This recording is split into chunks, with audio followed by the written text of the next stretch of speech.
When men start agreeing with me in the comment section, I take the whole post down. Something's wrong. When a whole bunch of men just start agreeing, that shit is terrifying. Okay? A lot of things can happen in life. I would rather get hit by a double-decker bus in the middle of a roundabout in London than have a collective of men agree with me on a topic. If we look into psychology, there is this book that I have been reading, and it talks about how men, and I've said this many times before, basically, or how groups basically elect leaders. Where if one person talks a lot when they're prompted with a specific subject, while the other people listen, and they continue talking, eventually the group will involuntarily and subconsciously select that person as the leader, because them talking about a specific topic basically identifies to the other people's brains that this person is knowledgeable on what it is that they're speaking about. They could be lying, saying a whole bunch of BS, but if one person agrees and is in heavy support of that, there's potential that the other groups of people, if they're not critical thinkers who individually understand things and work to be their own levels of intellectually sound, will eventually be coerced into supporting the original group leader's thoughts and or prompts that they bring to the discussion. This happens with men a lot, where enough men can be in support of something that they believe should be deemed respectable or valuable, not ridiculed in any way, shape, or form. Just open, blatant support, right? And if enough men continue agreeing, eventually it will become a trend of validation and self-fulfillment to those men. Most men don't make decisions for themselves. They make decisions to prove to other people that they're making decisions for themselves, because we are constantly pushed to believe that we have to be competitive with others. So the idea of agreeing with men in collective basically means that men are receiving some kind of validation from what it is that you are putting out. I would only want discomfort. And I've noticed that the videos on my page that do the best are the videos where hundreds of thousands of women are basically congregating.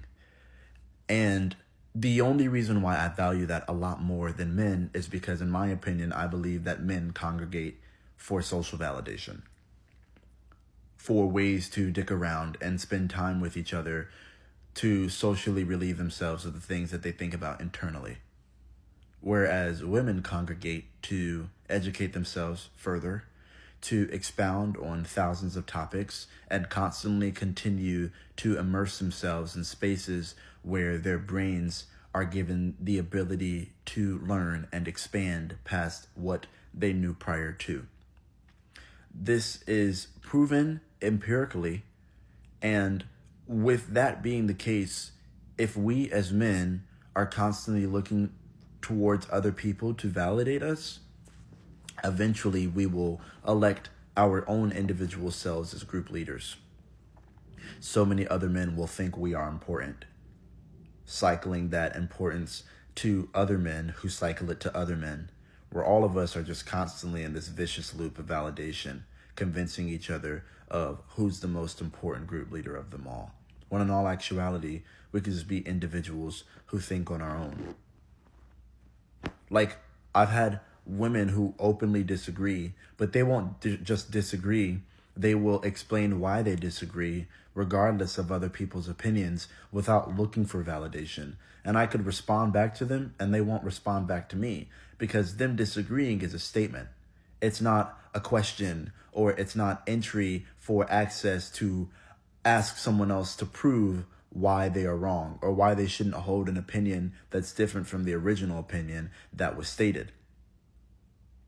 Men don't do that. Men do it to conquer. And when I recognized this, I realized just how dangerous it was to actually get a whole bunch of people to agree with you. There's kind of a problem there. We have seen what it looks like when men receive a lot of power, like a very, very large amount of power, and it usually has everything to do with them getting validation from the people who come before them. This is why a majority of your world leaders end up crashing down in a fiery ball of flame, Because when you build your entire fan base on validation, there's no moral sinner. There are men who are actively finding ways to grow by receiving validation from others and not just genuinely enjoying the process of what it means to express themselves in some way and other people potentially start watching. That can be really, really scary to acknowledge and be aware of. So I don't like when men agree with me, ever. In fact, I'd rather they all hate me because that means that I'm doing something right. One take.